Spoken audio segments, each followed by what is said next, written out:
Intense heat is killing animals in Jamaica. This is Undiluted News. Mikey Bones reporting.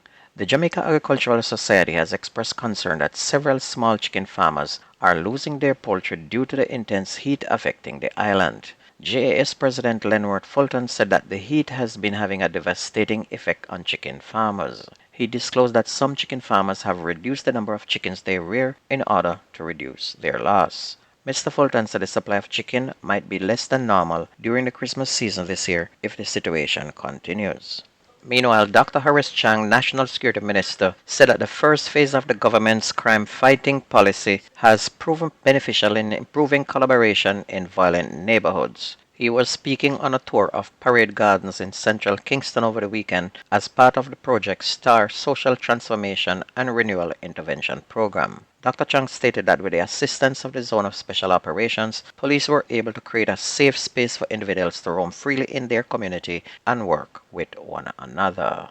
The trial of Portland businessman Everton Beachy Stout McDonald got underway yesterday in the Home Circuit Court. A 7-member jury comprising of 6 males and 1 female had been selected to try Mr. McDonald and his co-accused Oscar Barnes for the July 2020 murder of one of his ex-wives, Tonya. Justice Chester Stamp is presiding over this case. The lead prosecutor, in her opening address to the jury, said Mr. McDonald and Mr. Barnes, whose bail was revoked on Monday afternoon, killed Tonya without any legal excuse.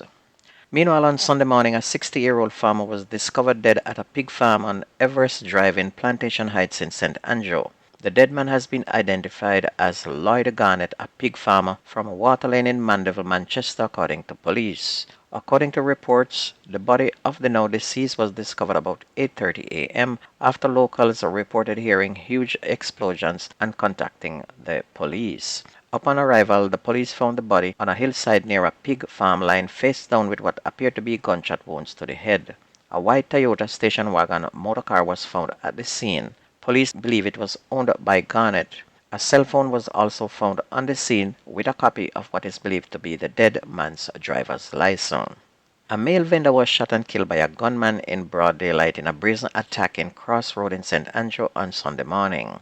Another vendor, a female, was also injured during the incident, police said. The dead man has been identified as 33-year-old Kavanagh Lafayette, a resident of Pendick Road in Kingston 11. The injured woman, who is 54, has been admitted to hospital. And it's reported that about 8:55 a.m., Mr. Lafayette was at his stall where he sells food when a man approached him and engaged him in a short conversation. The man then went back to his vehicle, returned with a firearm and opened fire at Lafayette, who ran towards the now injured woman. The gunman continued firing, hitting both victims. Mr. Lafayette received gunshot wounds to his head and upper body, and the woman to her buttocks. They were both rushed to hospital, where Mr. Lafayette was pronounced dead and the woman admitted, and no motive has been established for that murder. A Clarendon man who was fined $1.3 million for cocaine valued at $4 million which was found in his possession could be facing more legal trouble as the Financial Investigations Division is seeking to go after his assets. Nicholas Graham, a 46-year-old laborer of Lioneltown in Clarendon, appeared in the St. Catherine Parish Court on Thursday last. He pleaded guilty to possession of cocaine and dealing in cocaine. Reports are that on July 15 of 2019, Graham was driving a black 2009 BMW when he was stopped by members of the Narcotics Police on a section of Highway 2000 in St. Catherine. He was the sole occupant of the vehicle at the time, and during a search of the vehicle, packages of food and other items containing cocaine weighing 6 pounds and 3 ounces were allegedly found, as well as a sum of $300,000 cash. Graham was subsequently arrested and charged. After the fine was imposed and paid by one of Graham's family members on Thursday last, the FID made a forfeiture application in the High Court to seize all the assets of the convict, including the car which was seized at the time of his arrest. Meanwhile, 24-year-old Delando Bailey, a lifeguard of Catherine Mountain St. James, has been arrested and charged with murder following the death of his 30-year-old brother O'Shane Bailey at their home on Tuesday of September 12. Reports from the Mount Salem police are that about 12:45 p.m., the brothers were at home when an argument developed between them which escalated into a physical altercation. And it is alleged that in the process, Delando choked his brother until the brother became unresponsive. O'Shane was taken to hospital where he was pronounced dead. Delando reported the incident to the police which led to his arrest, and he was charged after a question and answer interview with investigators.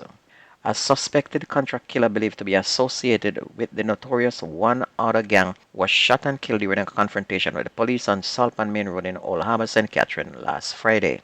He is Lucien Barnes, otherwise called Ragface. Barnes was linked to multiple murders in and outside of St. Catherine. Reports are that about 1:30 p.m. on Friday, lawmen assigned to special operations attempted to stop a heavily tinted gray Toyota motorcar on the Saltpan Main Road. The police said the driver of the vehicle opened fire at the lawmen and a gunfight ensued. The driver reportedly fled the vehicle and continued to trade bullets with the police. He was reportedly collapsed on an embankment after being shot multiple times. .45 tactical Titan handgun and 2 rounds of ammunition was reportedly taken from him. A woman was found in the vehicle also suffering from a gunshot wound to the left shoulder. Police said a search of the vehicle uncovered 120 rounds of ammunition. Onto sports, the Jamaica Olympic Association, in collaboration with the Jamaica Football Federation and the Bob Marley Foundation, has pledged a total of $25 million to assist the senior reggae girls in their two-legged Olympic qualifying match against Canada. The first game is now scheduled on September 22 in Kingston National Stadium, while the second game is scheduled for September 26 in Toronto, Canada.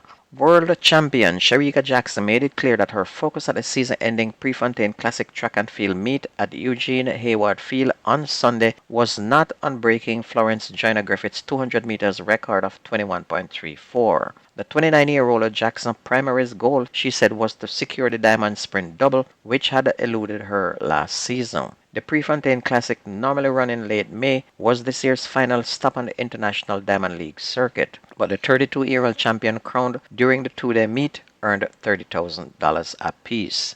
Jackson successfully accomplished the diamond sprint double by retaining the 200 meters title, clocking a meet record of 21.57 in the event and also the 100 meters title. On to schoolboy football. Schoolboy football took a break yesterday with only one match, which saw Anata Bay coming out with a 3-2 win over St. Mary's High. Anata Bay have now won all their 3 matches they have played so far, moving to 9 points. There will be 15 D-Cup matches today and 10 Manning Cup matches, and we will have those results for you tomorrow. And if you ever miss the news on this radio station, please go to YouTube, type in Jamaican Undiluted News, listen, like, share, and subscribe to keep it going. That's going to be news and sports on your favorite radio station. My name is Mikey Bones. Have a wonderful day. I gone.